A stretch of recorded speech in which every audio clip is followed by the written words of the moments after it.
ये मनोज तिवारी जी हैं। आप लगातार दिल्ली के लिए काम कर रहे हैं। महामारी में भी आप घर में नहीं बैठे। आप एक ऐसे एमपी रहे जो लगातार महामारी के समय में 24 घंटे जनता के लिए उपलब्ध रहे और पूरे देश में आपने भ्रमण किया, पार्टी के कार्यों के लिए, सेवा के कार्यों के लिए। अलग अलग प्रदेशों में भी आपने बड़ी बड़ी रैलियों में माननीय भाई साहब को देखा होगा। अभी वर्तमान में संसद चल रही है। संसद में लगातार आदरणीय प्राइम मिनिस्टर जो जन कल्याणकारी योजना है, जो जनता की सेवा के लिए योजना है, इस महामारी में लोगों को फ़ायदा पहुंचाने वाली योजना है, उन पे काम कर रहे हैं। विपक्ष हल्ला मचा रहा है, मोदी सरकार काम करती जा रही है। विपक्ष लटकाने भटकाने का काम कर रहा है, मोदी सरकार विकास करती जा रही है। मैं आदरणीय भाई साहब से अनुरोध करना चाहूँगा कि हम सभी के नॉलेज के लिए और जन जन तक जो की कंसेप्ट हैं, जो पॉइंट्स हैं आदरणीय प्राइम मिनिस्टर साहब के, जो अचीवमेंट्स हैं और इस महामारी में जो उन्होंने अच्छे कार्य किए हैं, वो आप अपने श्रीमुख से बताएं ताकि हम लोग उस चीज़ को जन जन तक ले जा सकें और आदरणीय पीएम साहब का जो भाव है वो जनता तक उसी तरीके से पहुंच सके जिस तरीके से आप लोगों को वो पर्सनल बैठकों में बताते हैं। जी भाई साहब। धन्यवाद खेमचंद जी। और जो भी लोग हमें सुन रहे हैं, मैं जीवन से जुड़ी हर चीज़ को अपने और अपने गांव के, अपने समाज के हिसाब से देखना चाहता हूं। और मेरा जो अब तक का जितनी हम अपने को समीक्षा करके आए हैं, हम एक सांसद के रूप में नरेंद्र मोदी जी के साथ सच में ऐसा काम किए हैं और कर रहे हैं जिस पे हमको इस जीवन का गर्व है। इस जीवन का तात्पर्य मैं मानता हूँ, एक जीवन में कई जीवन होते हैं। हमने अपने जीवन में एक ग्रेजुएशन तक जो संघर्ष का जीवन था उसको भी देखा है। फिर हमने एक सुपरस्टार सिंगर का भी जीवन देखा है, सुपरस्टार एक्टर का भी जीवन देखा है, और अब मैं जीरो से फिर पॉलिटिक्स में आगे बढ़ रहा हूँ। तो मैं इस जीवन से सच में बहुत संतुष्ट हूँ। जब मुझे ये पता चलता है कि मध्य प्रदेश के बस्तर ज़िले में बैठी हुई किसी आदिवासी परिवार में अगर कोरोना में उसको 1000 रुपये का सहयोग करना था तो 1000 रुपये का 1000 रुपया उसको पहुंच गया, क्योंकि वो जनधन अकाउंट से जुड़ गई थी। तो इसके पहले की तो कई चीज़ों का जवाब मिल गया। इस देश की चिंता ही रहती थी कि हम, एक पहले के प्रधानमंत्री लोगों ने चिंता जताई थी कि हम जब 1 रुपया भेजते हैं तो मात्र 15 पैसा मिलता है लोगों को। आज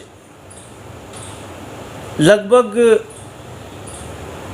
48 करोड़ लोगों को जनधन अकाउंट से जोड़ा गया, जिन्होंने कभी न बैंक का मुंह देखा था, न अकाउंट नाम का कुछ पता था, और उनको जोड़ा और जोड़ने के साथ उनको लाख रुपए का बीमा दिया। और अब सोचिए कि अगर इस कोरोना संकट में वो सिस्टम नहीं होता तो हम उनको 500 रुपया, 1000 रुपया जो भी भेजना चाहे, जब चाहते हैं उसी दिन चला जाता है।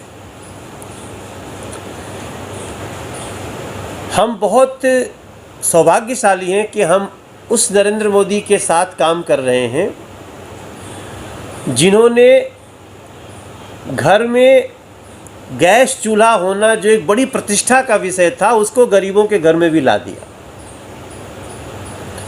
इसमें कोई दो राय नहीं कि जिसके घर में गैस का चूल्हा होता था उसका सम्मान औरों से अलग आते। भी इनके अंदर तो गैस पे चूल्हा है, ये जाते हैं तो एक स्टिक लेती हैं, खटक से मारती हैं इनके घर की पत्नी, और वो चूल्हा जल जाता है, खटाक से नाश्ता बन जाता है। और मैंने अपनी माँ को देखा था कि जब वो खाना बनाने की तैयारी के लिए 1.5 घंटा पहले शुरू करती थी, हमको बोलती थी जाओ पंडिताइन के घर से आग मांग के लाओ। हम आग मांग के लाते थे, उससे आग से फिर आग जलाया जाता था, फिर तब जाके 40-45 मिनट 1 घंटा में चूल्हा जलता था, तब खाना बनता था। अब वो सौभाग्य सबको प्राप्त है। आप सोचिए, कोरोना संकट में जहां एक दूसरे से टच होना, घर से बाहर निकलना मना था, एक बड़ी भारी महामारी हम लोगों को घेरे खड़ी थी, अगर घर में टॉयलेट नहीं होता तो क्या हाल होता। गरीब गरीब घर में सरकार ने टॉयलेट बना के दिया स्वच्छता अभियान के नाम पे। कई बार स्वच्छता अभियान पे लोग हंसने लगते हैं, अरे कितनी स्वच्छता करोगे। स्वच्छता का मतलब शौचालय से भी है। स्वच्छता का मतलब कूड़े को एक जगह इकट्ठा करना फिर उसका निस्तारण करने से है, और वो लोगों में आया। आज जब हम कहेंगे कि डीबीटी, एक शब्द जो सबके ध्यान में आने लगा है, क्या है भैया? Direct benefit transfer. अब गांव-गांव में लोग कह रहे हैं हमारा डीबीटी से आ गया बा पैसा। अब डायरेक्ट बेनिफिट ट्रांसफ़र के कारण पैसा तो मिला ही, लेकिन देश में सवाल उठता है कि कहाँ से पैसा आया घर घर टॉयलेट बनाने का, कहाँ से पैसा आया कच्चे घर को पक्का बनाने का, कहाँ से पैसा आया आयुष्मान योजना का, 5-5 लाख रुपए का फ्री इलाज। मैं आपको बताना चाहता हूँ कि डायरेक्ट बेनिफिट ट्रांसफ़र के कारण देश के खजाने, डायरेक्ट बेनिफिट ट्रांसफ़र के कारण 1,27,000 करोड़ रुपया भारत सरकार का बच गया। वो जिन जिन साधनों से जाता था और जाता भी नहीं था। हमें इस पे गर्व है, हमें गर्व है। हमें आज, मैं स्टैंडिंग कमेटी मेंबर हूँ रोड ट्रांसपोर्ट का, सिविल एविएशन का, शिपिंग का, टूरिज़्म का, और आज मुझे, जैसे एक छोटा सा एग्जाम्पल हम आपको बताएं, उत्तर प्रदेश का एग्जाम्पल लीजिए। आपने सुना होगा एक पूर्वांचल एक्सप्रेस बहुत बड़ी योजना शुरू हुई, पूर्वांचल एक्सप्रेस सड़क, जिससे 10 घंटे की दूरी को हम 2.5 घंटे में, 3 घंटे में पूरा करने का लक्ष्य रखे हैं। पिछली अखिलेश जी की सरकार थी तो उसने जाते जाते उसका टेंडर भी कर दिया, सब कुछ कर दिया। एग्जाम्पल समझेंगे तो आपको पता चलेगा कि हम कितनी स्पीड से और कितनी तरीके से काम कर रहे हैं। अभी जब योगी सरकार आई, बीजेपी की सरकार आई, योगी जी मुख्यमंत्री बने, उसकी समीक्षा हुई तो एक नियम है कि जब कोई हाईवे तभी टेंडर होता है जब उसका 85% ज़मीन अधिग्रहित कर लिया गया हो, एंड एक्विजिशन।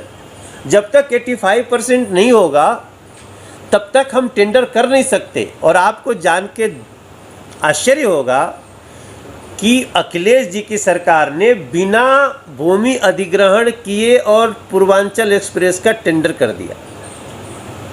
वो काम कभी हो सकता था? जब जमीनें नहीं तो सड़क कैसे बनेगी? और अभी वही कहते हैं कि पूर्वांचल एक्सप्रेस क्यों नहीं बना, हम तो शुरू कर दिए थे। ये सरकार आने के बाद अब जाके 95% जमीन का अधिग्रहण की है, तब टेंडर की है, और उसमें उसके बाद उसको तेजी से शुरू किया, और हम लोग इस नवंबर तक पूर्वांचल एक्सप्रेस को दे देंगे लोगों। तो काम करना भी जरूरी है, समय से करना है और उसके नियमों का पालन करते हुए करना है।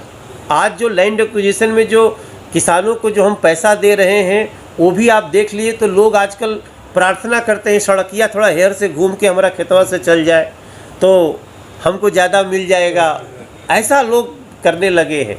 जबकि तो इन सारी चीज़ों के बीच हम जैसे अपनी लोकसभा की बात करें, हमारी लोकसभा में ट्रैफिक कंजेशन सबसे बड़ी समस्या थी।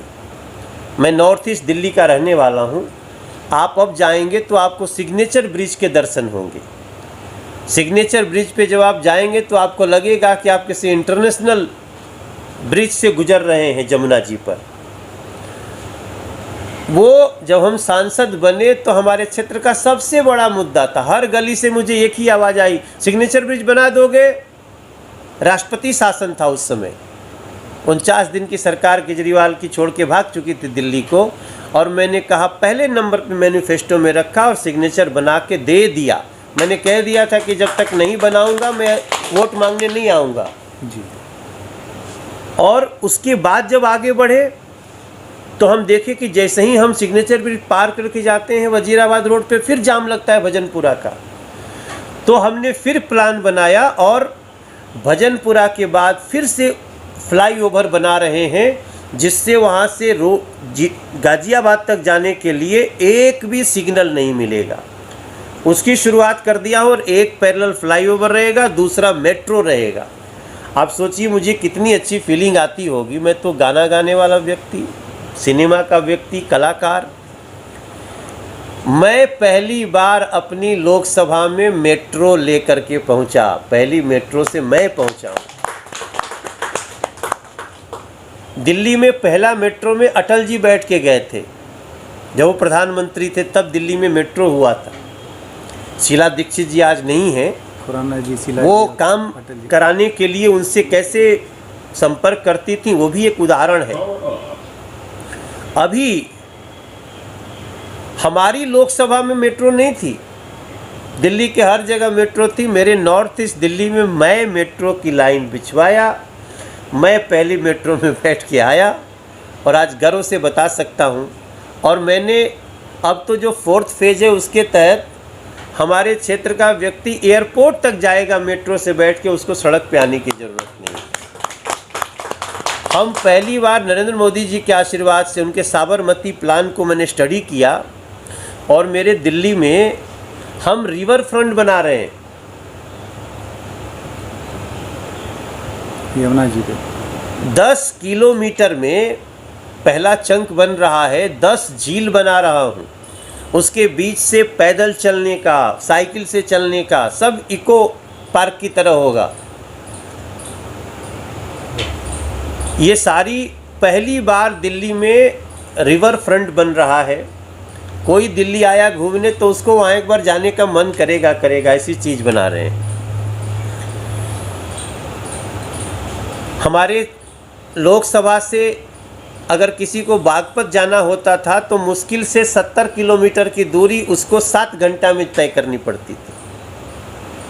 मतलब कभी हमने 709 भी एक ऐसा एलिवेटेड रोड बना करके लोगों को, मैं दे दूंगा अगली बार वोट मांगने से पहले, काम शुरू हो गया, टेंडर हो गया कि वो बागपत तक की दूरी अब हमारे शास्त्री पार्क से लोग मात्र 45 मिनट में तय कर लेंगे और वहाँ से सहारनपुर घुस जाएंगे, वहाँ से देहरादून चले जाएंगे, शिमला चले जाएंगे। तो हम लोगों ने इतना बड़ा काम भी नरेंद्र मोदी जी के उनके ही शैली से करना शुरू किया है। और मैं आज मैंने कितनी चीज़ें हैं जो हम आपको बताएं। जब जीएसटी आया तो लोग किस तरह से इसके विरोध में लग रहे थे, आज लोगों को उसमें आनंद आने लगा है। और आपको आज मैं बताऊं, पिछले महीने का जीएसटी कलेक्शन 1,16,000 करोड़ रुपया है, एक महीने का कलेक्शन। तो ये सारी चीज़ें इसलिए हो रही हैं कि नीति स्पष्ट है और नीयत साफ है। इस समय देश का कोई कास्ट नहीं है जो बोल सकती है कि मैं आरक्षण के दर्जे में नहीं आता हूँ। वो चाहे सवर्ण ब्राह्मण हो, ठाकुर हो, बनिए हो, श्रीवास्तव हो, भूमिहार हो, या फिर मुस्लिम समाज से लोग हों।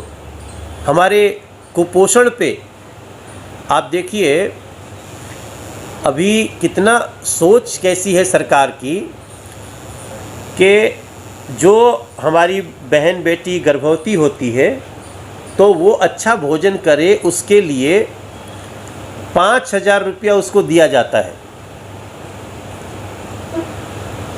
5,000 रुपीज़ उसको एक एक थोड़ा थोड़ा करके दिया जाता है। कई जगह हमने देखा कि उनको मिलने वाला पैसा उनके घर में पति या घर के लोग खर्चा कर देते थे। तो अभी ई-रूपी शुरू हुआ है। ई-रूपी में वो उसी के अकाउंट में जाएगा जो महिला है, और वो जब चाहेगी तभी किसी को दे सकती है। ऐसा नहीं, सॉरी, पर्पज वही खाने पर्पज भी कि आपको ये भोजन खरीदना है या आपको जूस खरीदना है, आपको ये करना, तभी वो पैसा डिलीवर होगा। वे कई बार हमारी बेटियां तो महिलाएं इमोशनल होती हैं, वो पति 5 बार कह दिया अरे मुझे कुछ पैसा दे दो, दे दिया, दे जाओ भाई। तो हमारा इतिहास रहा है, लोगों ने आभूषण तक दे देते हैं, वो उसका दुरुपयोग भी हो जाता है। तो ये सब को ख़त्म करने के लिए कितनी बड़ी सोच है। ई-रूपी, और जिस काम के लिए जा रहा है उसी मद में वो खर्चा होगा। उसमें बहुत सारी चीज़ है, जिससे मान लीजिए आपको भी किसी को हेल्प करना है तो आप ई रूपी के तहत उस व्यक्ति को देंगे तो उस पैसे का उपयोग उसी मद में होगा। अगर उसके बच्चे की पढ़ाई के लिए है तो पढ़ाई संस्थान को ही जाएगा। यहाँ तो इतना बड़ा हम डिजिटल क्रांति का इतना बड़ा उपयोग कर रहे हैं और hats off to our prime minister.